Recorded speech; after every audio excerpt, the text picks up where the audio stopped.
এই ভিডিওতে আমরা অনেকগুলো আপডেটস দেব।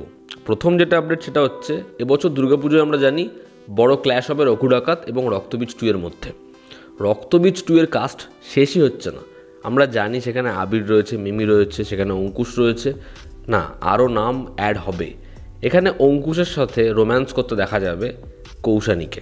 হ্যাঁ, এখানে অঙ্কুশের একটা ইন্ডিভিজুয়াল ট্র্যাক রয়েছে এবং আমরা জানি সে গল্পের অ্যান্টাগনিস্ট এবং মেবি আরও অ্যান্টাগনিস্ট থাকতে পারে। অপরদিকে আবির মিমি শুধু নয়, সেখানে নুসরাতেরও ক্যারেক্টার থাকবে এবং সেও এই ইনভেস্টিগেশনের পার্ট।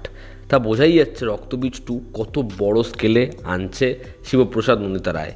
তো দেখার এই ছবির পক্ষ থেকে আমরা পরবর্তী সময় আর কি কাস্টের সারপ্রাইজ পেতে পারি। ইমরান হাশমির ছবিতে ভালো গান হয় না এমনটা বোধহয় হতেই পারে না, এবং বিশেষ ফিল্মসের সাথে তার কোলাবোরেশন ব্যাপক গান আমরা বারংবার দেখেছি। তবে রিসেন্ট বহুদিন হয়ে গেছে তারা কিন্তু একসাথে কাজ করেনি, প্রায় 8 থেকে 9 বছর। তো ফাইনালি বিশেষ ফিল্মসের ব্যানারে কোনো এক সিকুয়েল ছবিতে আবার ফিরছে ইমরান হাশমি এবং এটা একটা ডার্ক লাভ স্টোরি হতে পারে। দেখার ভাটের সাথে তার কোলাবোরেশন কেমন হয়। আমি চাই এই ছবির গানগুলো ভীষণ ভালো হোক এবং ইমরান বক্স অফিসে একটা ব্যাপক সাকসেসফুল ছবি দিক। তোমাদের কি অপিনিয়ন অবশ্যই জানি। আল্লু অর্জুন এবং অ্যাটলি তাদের যে ছবিটা হওয়ার কথা ছিল, লেটেস্ট আপডেট ওয়াইজ সেই ছবিতে ফিমেল লিড হিসেবে দেখা যাবে জাহ্নবী কাপুরকে।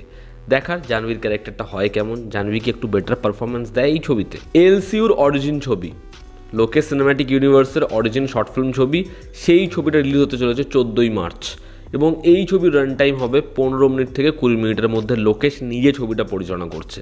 দেখার এই সিনেম্যাটিক ইউনিভার্সের অরিজিন স্টোরিটায় আমরা কাদেরকে দেখতে পাই এবং গল্পটা আমাদের কি প্রোভাইড করে, এই ছবিটা হয় কেমন, আমাদের কতটা এক্সাইটেড করে দেয় এলসিউর পরবর্তী ছবির জন্য। আদিত্য ধর এবং রণবীর সিং একসাথে ধুরন্ধর ছবিটা নিয়ে আসছে, তবে তাদের কোলাবোরেশন এর পরেও হবে। কোন ছবিতে? একটা ছবির নাম আমরা বারংবার শুনেছি, বাট ছবিটা হিউজ বাজেটের জন্য বারংবার পুশ হয়েছে এবং আলটিমেটলি ছবিটা শেলফ হয়ে গেছে। রণবীর সিং সে নিজের প্রোডাকশন হাউস খুলতে চলেছে এবং সেই ছবিটাকে সে ফিরিয়ে আনছে। ছবিটার নাম হচ্ছে ইমোর্টাল অশ্বত্থামা এবং ছবিটা পরিচালনা করতে পারে আদিত্য ধর, যে বর্তমানে তার সাথে ধুরন্ধর বানাচ্ছে। দেখার রণবীরের প্রোডাকশন হাউসে এই ছবিটা নির্মিত হয় কিনা এবং তার হাউসে আরও অনেক ছবির কথা শোনা যাচ্ছে। ইভেন এমনটাও শোনা যাচ্ছে ডন 3 সে কো প্রডিউস করতে পারে ফারহান আখতারের সাথে। আগামীকাল থেকে রামোজি ফিল্ম সিটিতে একটা বিশাল সেট ফেলে কাজ শুরু হচ্ছে এনটিআর এবং নীলের ড্রাগন ছবির। এখানে 2000 জন জুনিয়র আর্টিস্টের পোর্শন রয়েছে, যেখানে 500 জনের মতো লোক ইউনিফর্ম পরে রয়েছে পুলিশের।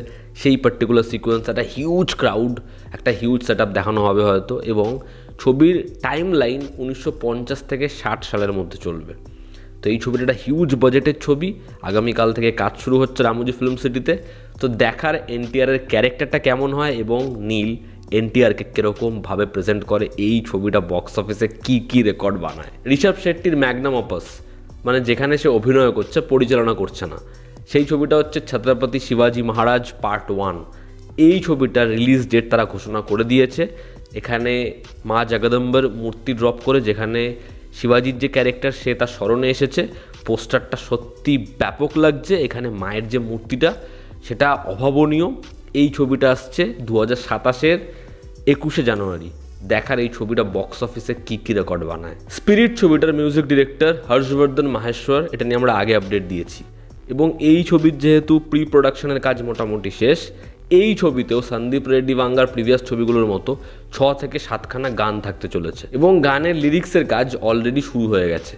তো আমরা আবার সন্দীপ রেড্ডি ভাঙ্গার ছবির তরফ থেকে ব্যাপক কিছু গান পেতে চলেছি। তো এই ছিল আজকের লেটেস্ট আপডেটস। ভালো লেগে থাকলে লাইক করো, শেয়ার করো, সাবস্ক্রাইব করো। তোমাদের কি অপিনিয়ন জানিও। জনতা আমাদের পাশে আছে। আবার দেখা হচ্ছে। Take care.